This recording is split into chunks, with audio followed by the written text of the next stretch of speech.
Hi, everybody. It's Josh with Talk About Trek. First off, Happy New Year.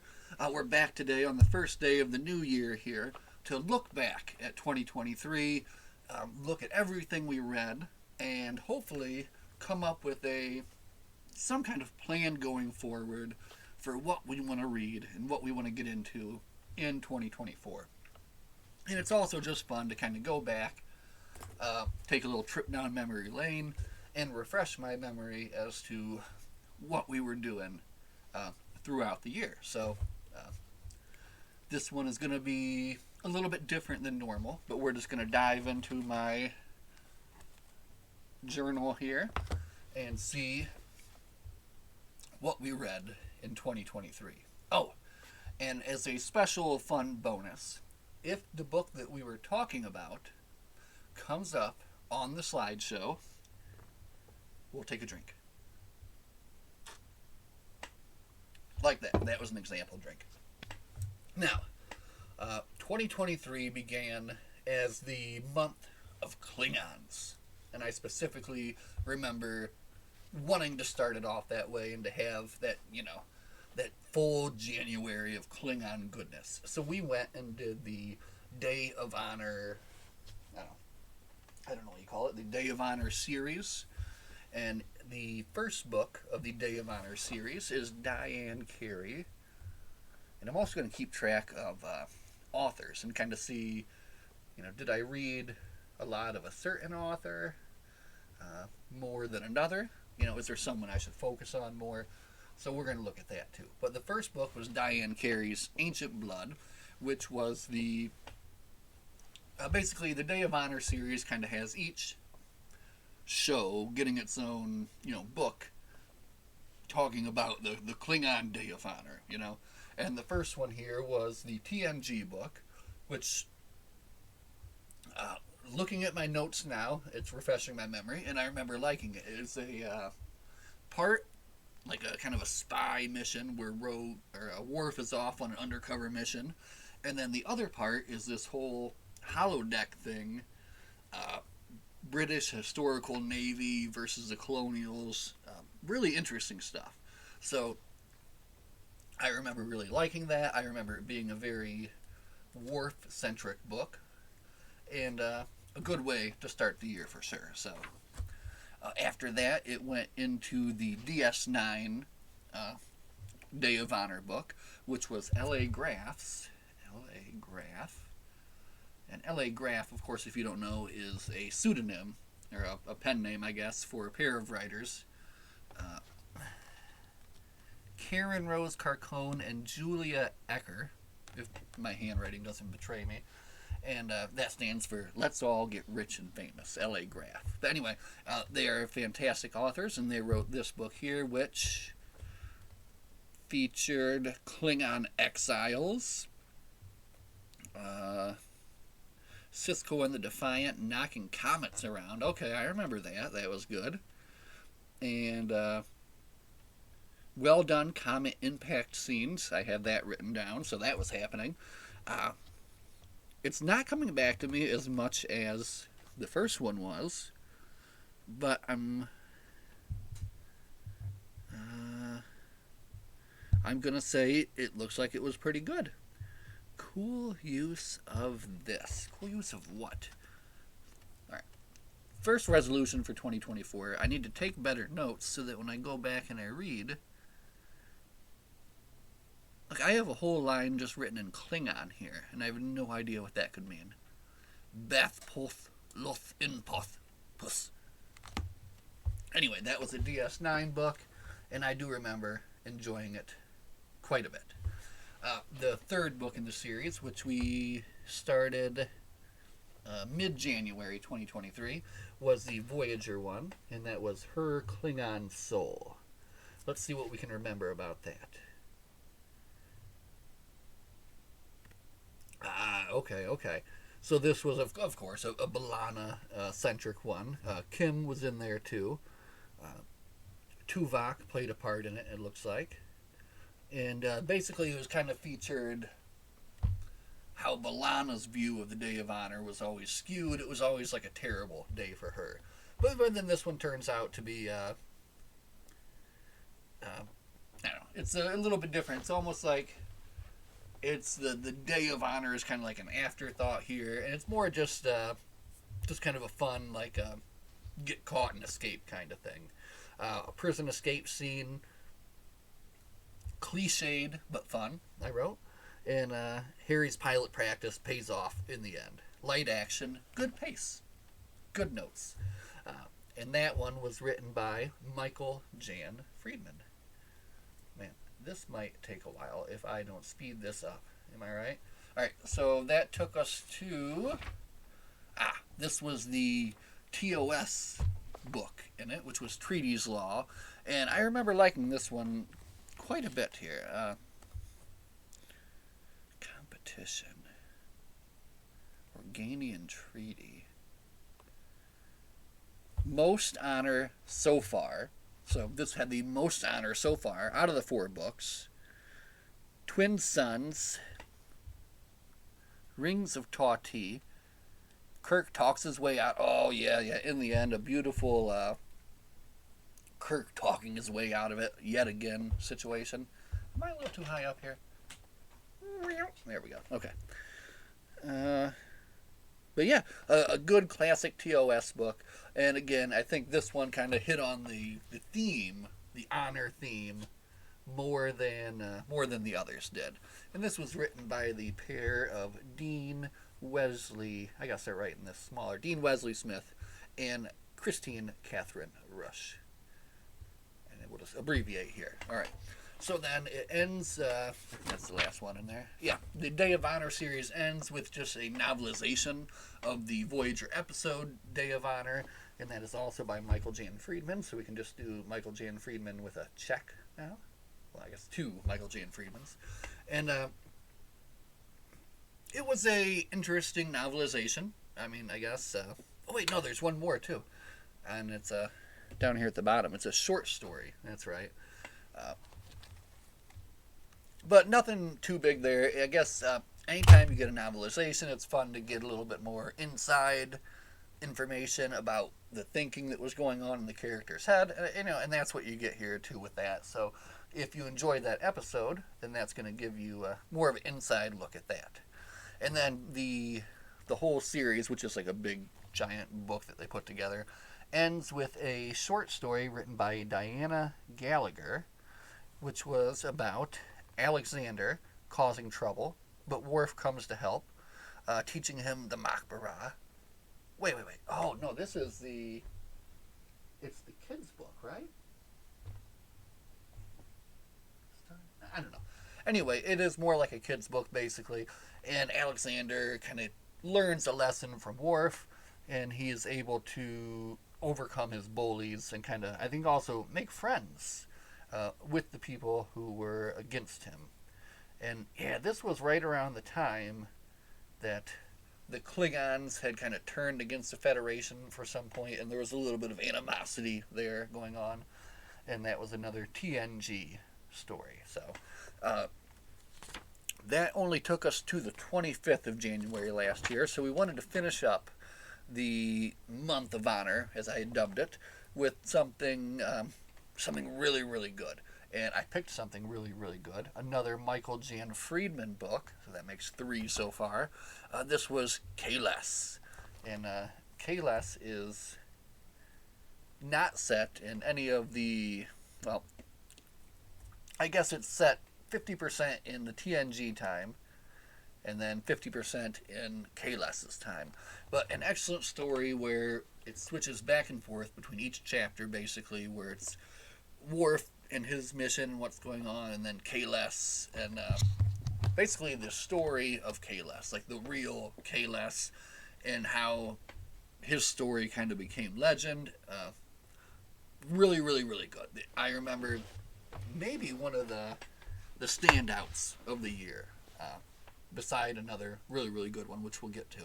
But I haven't been paying attention to that picture. I hope we haven't been missing a drink. If we have, drink. Kahless. No, okay. Anyway, glory to the Empire and to this book. That's what I wrote here in the notes, because very good, very honorable, very fun book. So, okay. Now, since we had a Klingon February, we decided to have a Romulan. Wait, a Klingon January. It was a Romulan February. So we decided we would learn more about the past of the Romulans, and we did the Rihansu books. And we had the, again, with the Day of Honor, we had the big collected one. We had the big collected volume of that as well. So we started that out with Diane Duane, The Bloodwing Voyages. Now, this whole series of books is just excellent. Basically, it follows this Romulan general and kind of her, what happens with her, and then her, and there's just kind of way too much to summarize here, but it's very, very Romulan, very much like plotting and drawn out, and just lots of interesting stuff going on here. And this was just the first book, so okay. And this one actually is My Enemy, My Ally. Okay, that's the first one in there. So after that, book 2, also by Diane Duane, is The Romulan Way.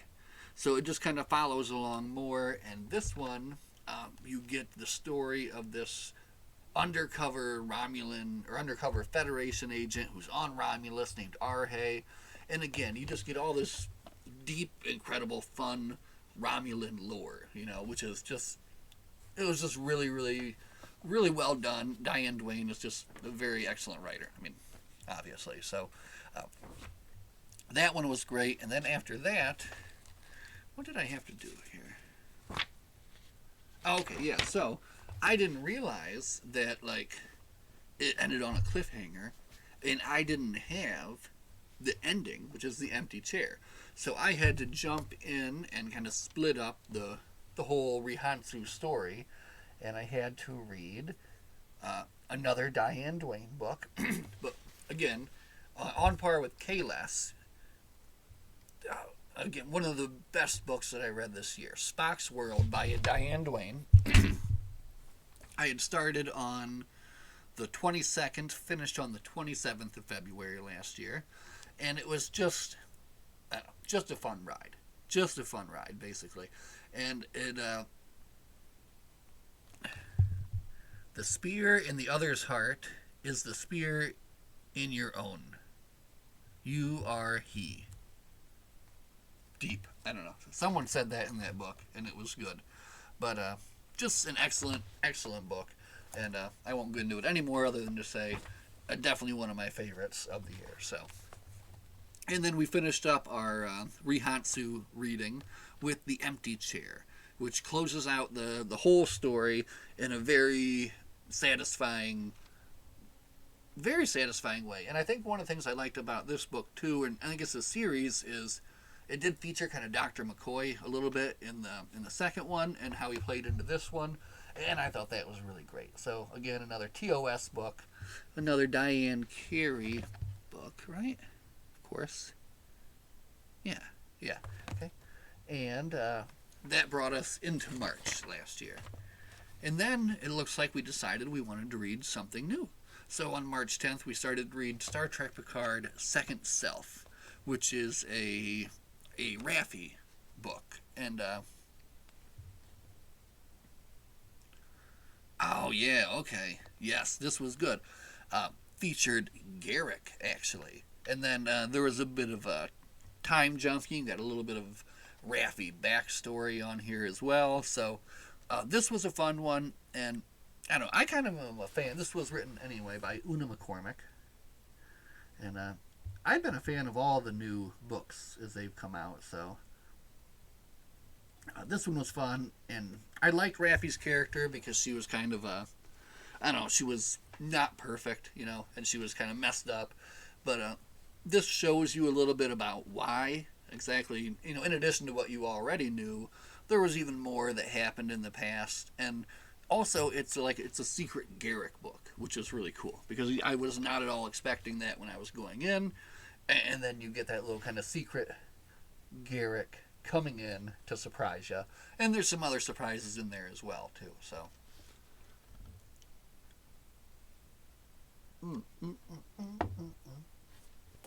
Okay, so after that, we decided we had to jump back into the TNG numbered series, which is basically the kind of the bread and butter of my Star Trek reading.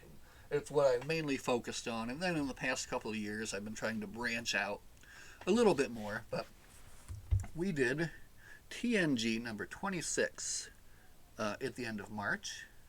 That was written by Simon Hawke, and this one was called The Romulan Prize. And so again, we're still getting a little bit of Romulan action follow up there from the February. Let's just read my final thoughts, because I actually did write some final thoughts. Needs 2 more chapters to flesh out the ending with some more action on Picard. Very well written mystery. Generational ship, ghost ship. In the end, it's the action of the crew that wins the day. The the Ambimorphs. This was kind of a weird one. Clean it up, and they were too OP anyway. That kind of brings it back a little bit. Reads like a great episode, just needed more.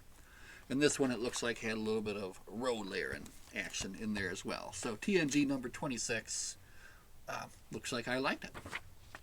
Now, did we continue on? We did. TNG number 27, Guises of the Mind. It's 1, 2, 3, 4, 5. 5 TNG. And this was by Rebecca Neeson.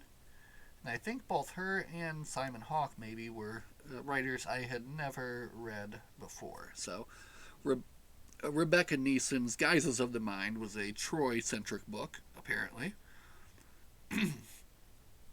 Strange book, but compelling. The least Star Trek book that I've read. That's what I wrote. But a diplomatic mission, possessions, drugged up Picards, maybe. I don't know. This is what I wrote in here. I gave it a 7 out of 10. 7 out of 10 for Guises of the Mind. Now we're moving into, we are at the end of March, beginning of April. Here There Be Dragons, TNG number 28. And Riker and Alexander on the holodeck. What else? Worf and Barclay, the Duke.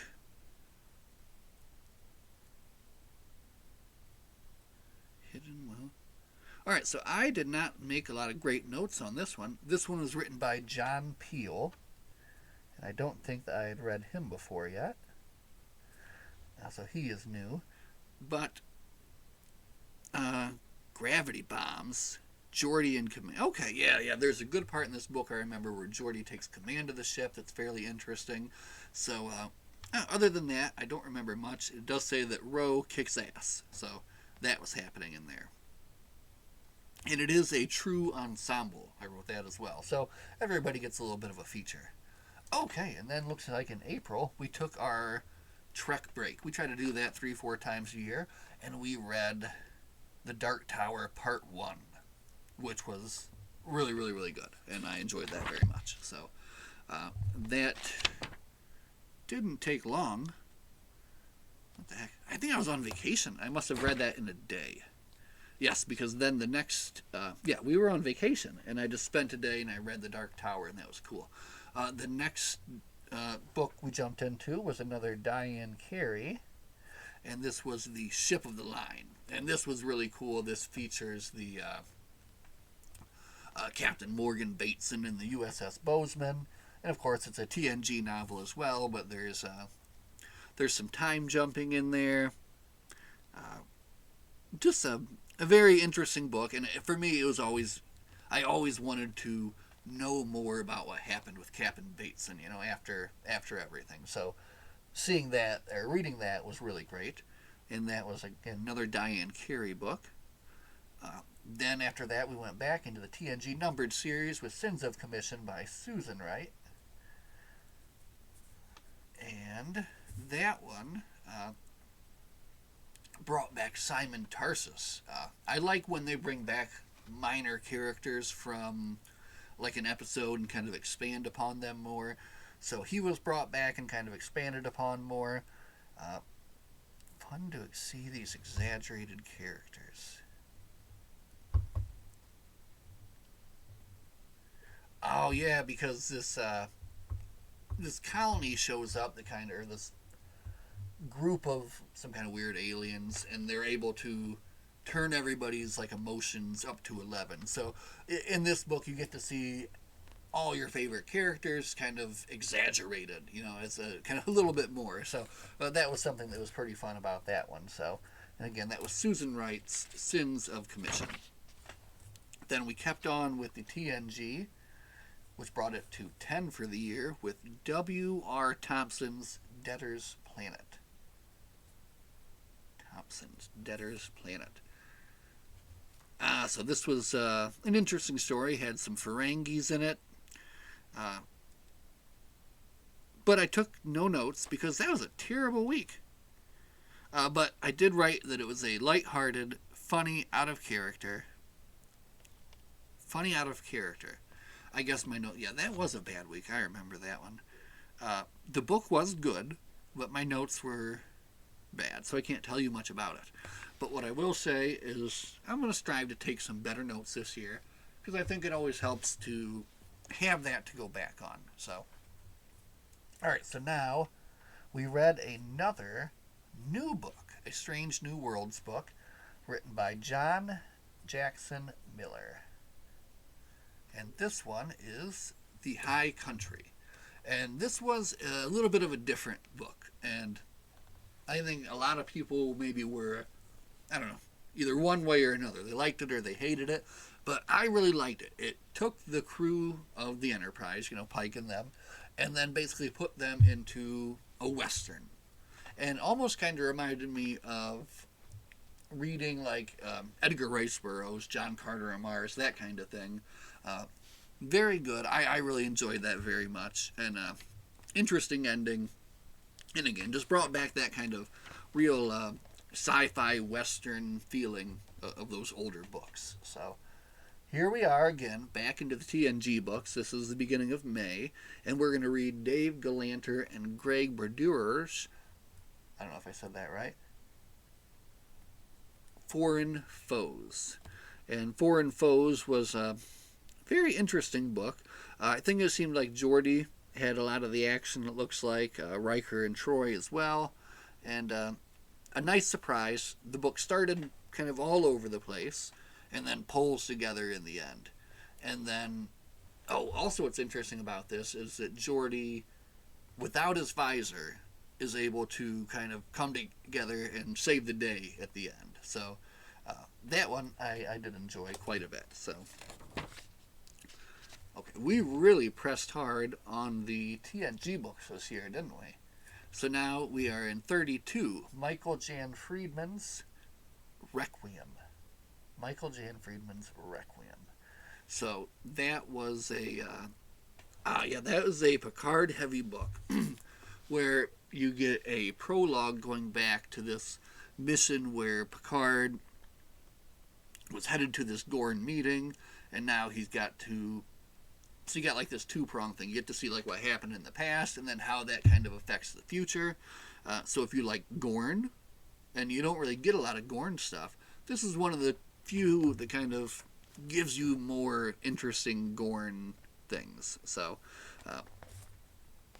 and just a lot of interesting, fun moments in that one as well. So, and that was written again by Michael Jan Friedman. We just kept on again with these TNG books with David Abhu's Balance of Power. And Balance of Power, a fun Wesley Crusher book exploring some odd ideas for Star Trek. That's all we're going to say about that. David Abhu. Alright, we are going to have to pause this soon as we get to the middle, because we are running long here. Finally, we split it up. We decided to jump into another Voyager book, and we read Jerry Taylor's Mosaic. And Mosaic, here, let me see. Mosaic, a story split between Janeway's past and Voyager's present. Oh yeah, so this was the Learn About Captain Janeway book, which was really excellent. So it was fun to learn about her past more and to see how, like, how that made her the person that she is today. So, and then we finished up, or we're looking to finish up May here with Simon Hawke's Blaze of Glory. And Blaze of Glory was a. Let me see. Let me find some notes here that make sense. I can barely read this one. Read this one. Really fun finish, satisfying story.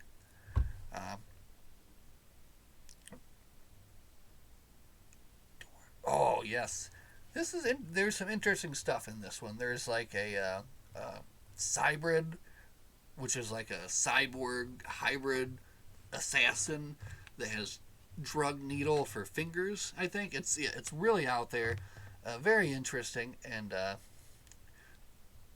just a